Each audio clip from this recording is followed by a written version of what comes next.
বারণ করেছে। খুব বাজে একটা এক্সপিরিয়েন্স তোমাদের সাথে শেয়ার করব। দিনটা ছিল 3 জুলাই, লোকেশন ছিল শাসপুর, আমার বাড়ির থেকে প্রায় 5 মিনিট কি 6 মিনিটের ডিস্ট্যান্স। সেদিনকে আমরা চলে গেছিলাম টোটো করে।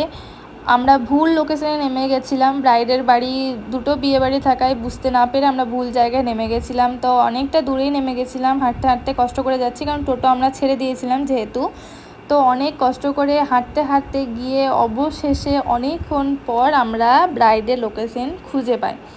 তো ব্রাইডের লোকেশনে পৌঁছে গেছি। তো চলো তোমাদের সাথে আরেকটা কথা শেয়ার করে দিই, যারা আমাকে বুকিং করবে আগে থেকে তোমাদের জেনে নেওয়া দরকার যে আমি কিন্তু ব্রাইডাল করতে গিয়ে ব্রাইডের ফটোস ভিডিওস এগুলো নিয়ে থাকি। তো যাদের যাদের প্রবলেম হবে তারা আগে থেকেই জানিয়ে দেবে, কারণ তোমরা কিন্তু বুকিংটা করো ব্রাইডালের ছবি দেখে ভিডিও দেখেই।